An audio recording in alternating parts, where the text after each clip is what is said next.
Hi, I'm Deborah Jarko, and I'm going to show you some easy ways to get started weaving with this wonderful little Louet Erica Loom. One of the things I like about this loom is that it comes as a 2 harness. You can increase it to a 4 harness loom. It's really, really lightweight, so it's easy to carry around. This whole castle part just lifts up and folds down flat, so it is really a great workshop loom, or it's great if you don't have a lot of space and you need to fold up your loom after you use it. So I've warped the loom, which will show, which you can find in another YouTube video, or there's lots of references to help you get warped. Now this, I'm going to show you some few things about getting started with some easy weaving. So raising and lowering the harnesses. It's a little bit confusing because to raise the harness, you lower the lever. The harnesses, I have 4 harnesses on this loom, and they're always numbered when you look at patterns. They're numbered, the harnesses are, the low numbers are the ones closest to you.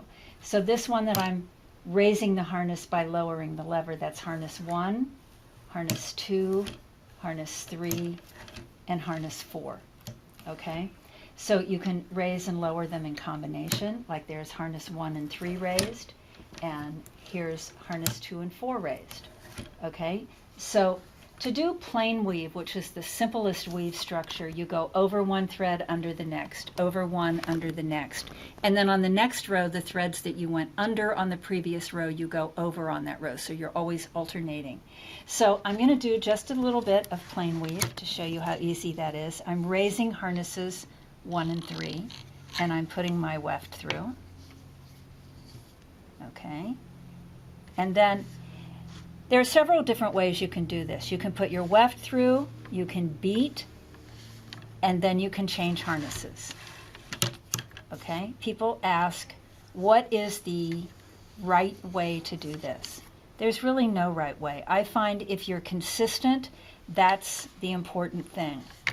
If you beat, okay, let's raise the harness, put the shuttle through.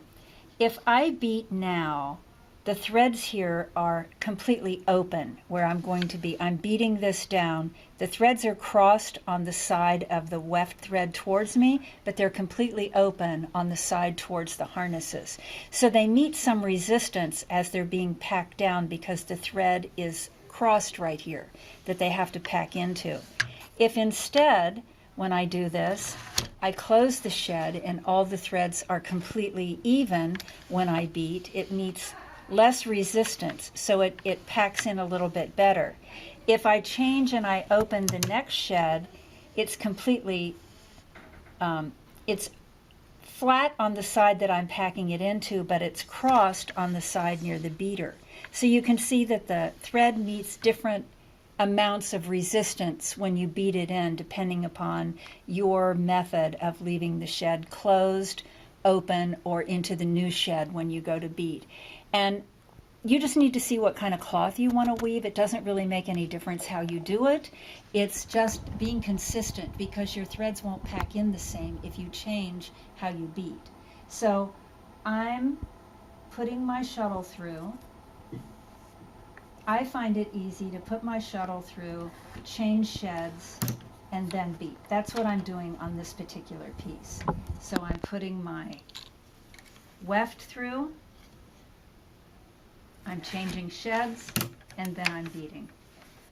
So you can see here that I've done some plain weave, or just a very basic weave structure where I'm going 1 and 3 and then 2 and 4 and then 1 and 3 and then 2 and 4. My beating on this is not very even. So you can see here where this warp thread shows a lot more than that warp thread.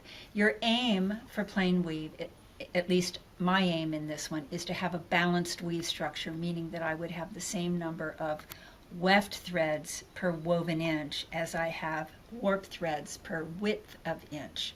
Okay, so depending upon what kind of cloth you're weaving, you have to decide how hard you want to beat, but usually you want to be pretty consistent. So now I'm going to do something that's a little bit different than plain weave. I'm going to do a basic twill. So I'm going to come around here, and I'm going to do what's called a 2-2 twill.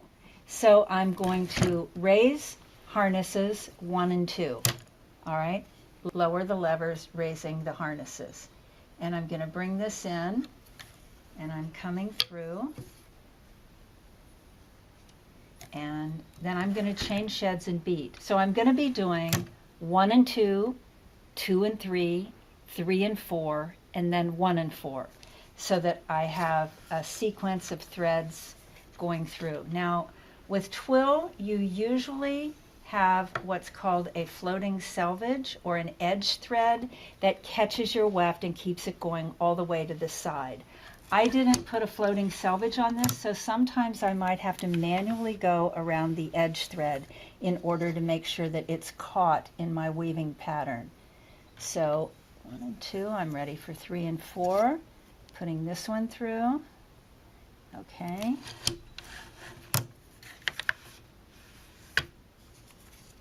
One and 4. Okay. So I completed the 1 and 2, 2 and 3, 3 and 4, and then 1 and 4. All right. I'm going to go back to 1 and 2. Oops, I didn't leave myself enough slack. 1 and 2.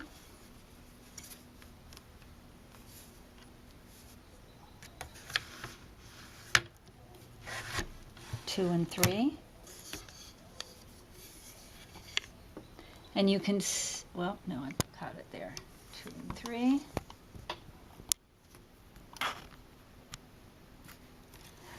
I'm going to 3 and 4.